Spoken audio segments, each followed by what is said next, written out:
just about speaking English, but being understood by others who speak English.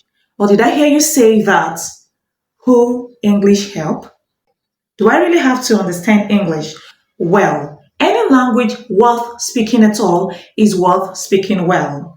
As a second language user of the English language, I've learned that when you communicate with native speakers of English language, there are times they find it hard to understand what you're trying to say. It could be as a result of pronunciation, it could be as a result of stress placement, intonations, and other problems. Today, I'm going to teach you practical tips on how to speak English correctly. Are you ready? Hello and thanks for watching. My name is Agari Bridget. On this channel, I teach sounds, grammar, compositions, and other problematic topics in English. Grab your pen and let's dive into those practical tips on how to improve your English.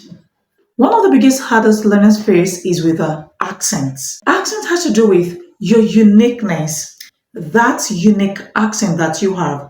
I'm not saying you have to change your accent.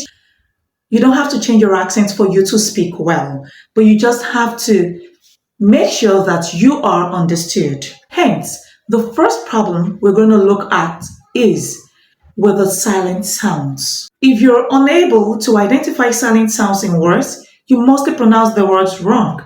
For example, the sound k is silent in words like knife, need, knee, knock, and so on. The letter W is silent in words like right, wrote, wrong, and in who. Check out my videos on silent W sound.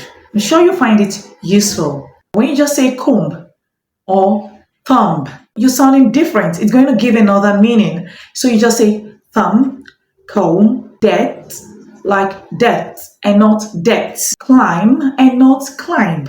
The letter L or the O sound is silent in words like would, could, and so on. Please check out my videos on the age factors. The second problem is sounds that exist in the English language that do not exist in other languages. For example, the TH sounds, we have the th and the v sounds. For example, they do not exist in Nigerian languages. So most of us find it difficult to pronounce the TH sounds. We often substitute the voiceless with the t sounds. That is, instead of saying think, we say think. Or you substitute the voiced TH sound with the sound D. Instead of saying them, you say them. Mother, you say mother.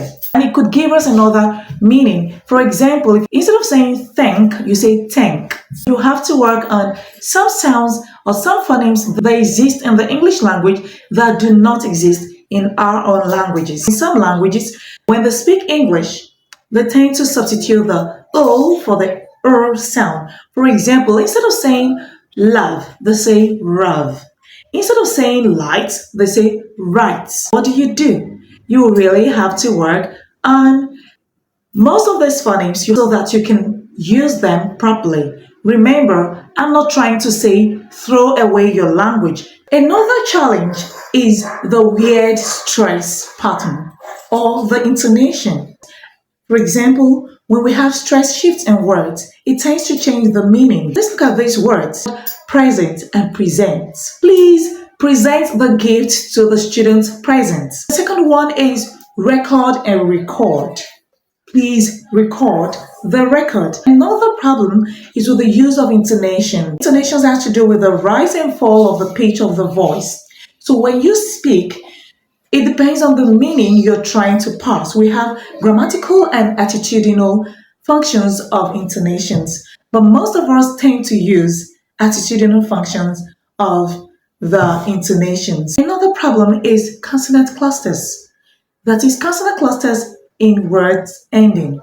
Let's look at word endings using past tense markers or plural markers. We have words like planted, not planted. Dreaded, not dreaded. Slapped, not slapped. and so on. The next problem is the schwa sound. That is the central vowel sound. Most second language users of the language substitute the sounds with or sound or a sound. For example, we have above, above, not above.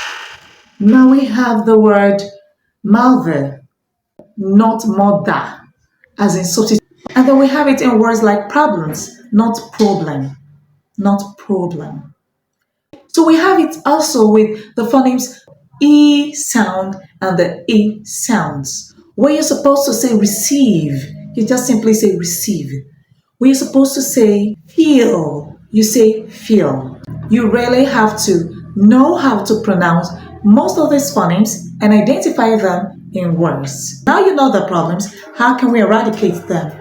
Let's focus on the techniques that would help you improve your pronunciation, that will make you confident when you speak.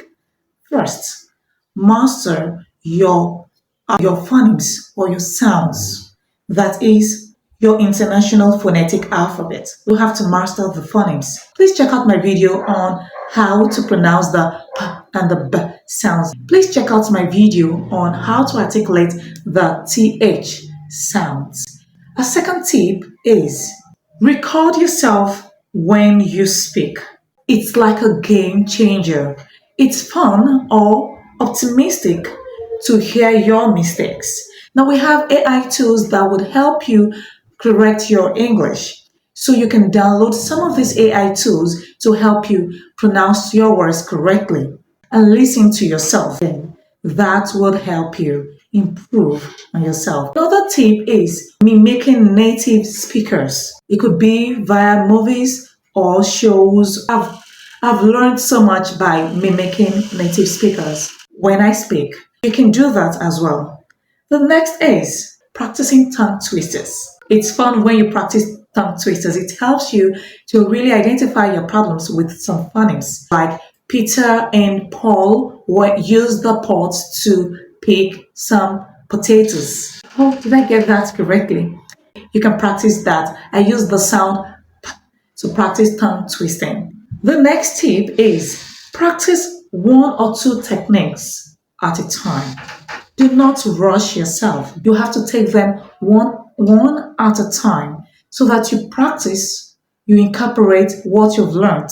It will help you way better. And consistency. What did I say? Consistency. You really have to be consistent when you learn this.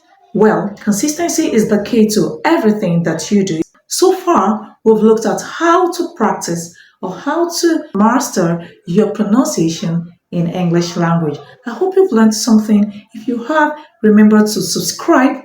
I need your likes. Remember to subscribe, share, and keep watching. Thanks for watching and see you in my next video.